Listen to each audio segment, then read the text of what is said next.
Your view is that Osei Kyei-Mensah-Bonsu, having served Parliament this long, has not been treated well. Why do you say so?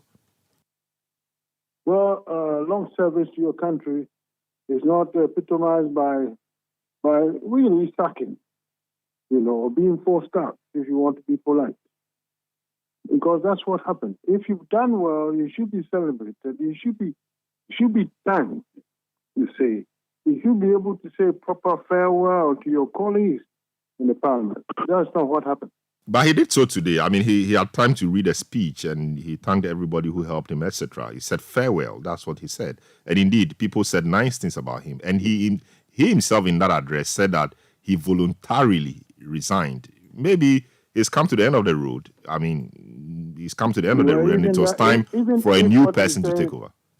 If what he's saying is all true, that's not how it should be. If you have long serves like this, the longest serving MP, there has to be some form of fanfare to say goodbye to you. All over the world, that's how it's done. In some places, your comrades will come and bow before you and say goodbye, thank you, something like that. Today, he's speaking as a team player. Doesn't want any division, further division because of him. So he came to make amends. So he's speaking like that. But you listen to others, that's not how it is. He was told to step down before he went to the meeting, you see. And he didn't want to ruffle further, so he said, okay, I resign. But it shouldn't be like that. But, it looks like the president wanted to reach into Parliament to decide how things should be over there, and they resisted. But the president cannot fire the majority leader from Parliament because he won elections to go there.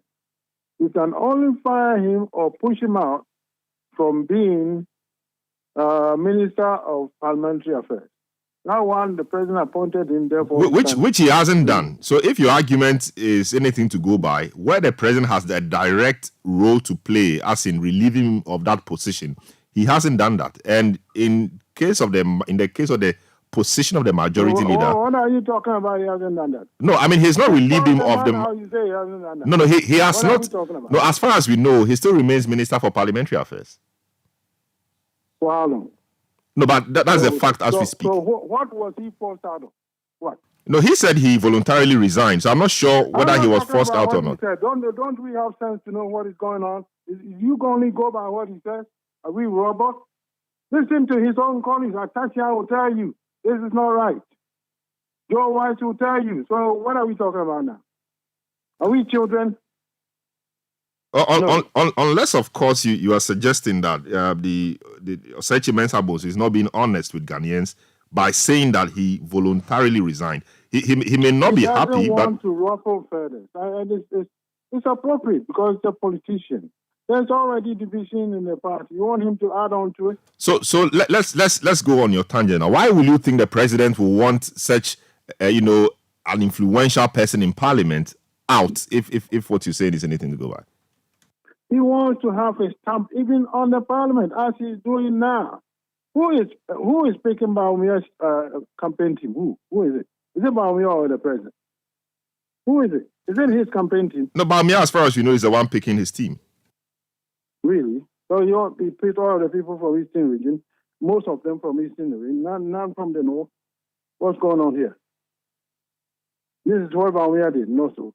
When they started this deal, Osei Kyei-Mensah-Bonsu was in the forefront of Bawumia's team, so he was fully supporting him. Why would he remove him abruptly like that? If for any reason at all, let him finish his term. Let this parliament come to an end peacefully. He could still be campaigning for them, but he'll still be majority leader and minister of parliamentary affairs.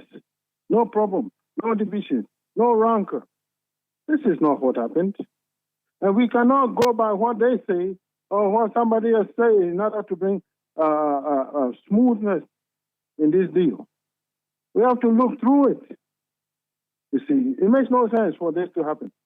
If you talk to many of the elders, those who have experience, they'll tell you the same thing, not just what they are saying.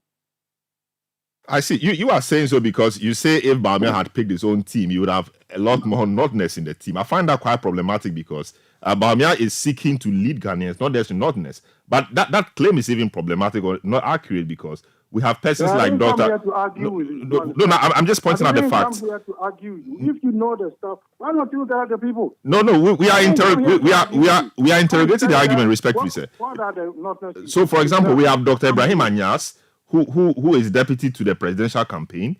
We have Mr. Salifu Said. We have Dominic Nitiwul. We have Akbar Komeni, and quite a number of people in the team. Many of these people are Kufuor's people. That's what I'm saying. Not just Northness. He said he's his own man. You cannot wait until the final day of the election to become your own man. It starts now. You pick your people you are going to work with. That's what I'm telling you. If you want to be your own man, you start right now. Not wait till the one day before the election before you become your own man. How do you do that? So the people you pick speaks to what you want to do, the way you say things, the program of action you are going to have. All of it is what makes you your own man.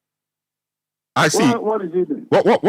What's your view on the argument that they are going into an election, a very difficult election? They need new energy, new ideas. Osei Kyei-Mensah-Bonsu is not returning to parliament, so perhaps they need a younger person who is hungrier, and they found that person in somebody Osei Kyei-Mensah-Bonsu himself. Had groomed, Afenyo Markin, and he is the one taking over.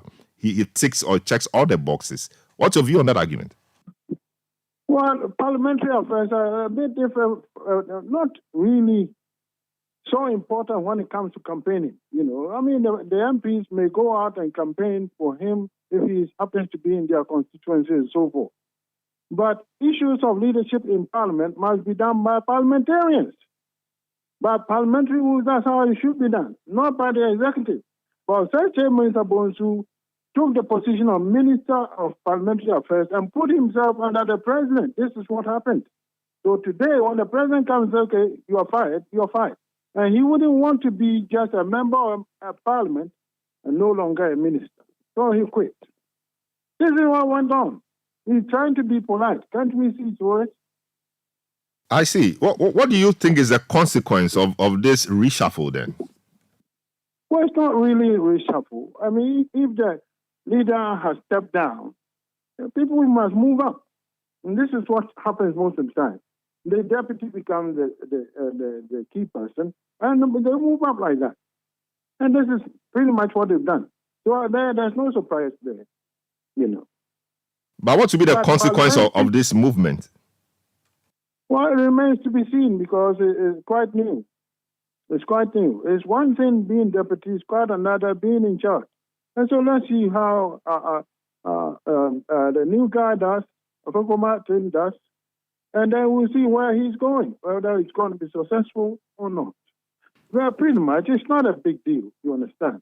It's not only the one who decides the cases. They get together, they talk together, and they decide. Even picking the leadership, they are supposed to do it themselves. In most countries, no outsiders come in. Parliamentary business belongs to parliamentarians. But the party obviously plays a role in that. Well, the only way the party plays a role is talking to its members before they go to parliament to take that decision. You understand? The party can advise them, we think you should vote for so and so and so and so. That's it. If they get there and the members think that is not appropriate, they won't vote for that person. And there's nothing the party can do. And that's how it should be. The party should not be under tremendous influence from the MPs, from the party. No. Parliamentary affairs must be handled in parliament. If the party wants to have some influence, you talk to your members ahead of time before they go to parliament to take effect of what they want to do. That's how it should be. Not the party reaching to parliament to decide who should do this and who should do that. No. I see. We've seen Afenyo Markin in the last few years and the way he's assisted Osei Kyei and his own record in the House, etc. Do you have confidence that he's able to lead the majority side in this difficult parliament where we have 137 members? Well, that remains to be seen because Fanyo Martin is a bit boisterous than Osei Kyei-Mensah-Bonsu. And he will very soon find out that that attitude doesn't go very well with being the leader itself. Because at times you have to meet your colleagues on the side, make some agreement ahead of time before you talk. Compromises, that's what I'm talking about. So he will learn soon enough. He will learn. He has no choice but to learn. Very well. Thanks so much, Dr. Richard Amoako Baah, for speaking to us. Dr. Richard Amoako Baah is a political analyst, and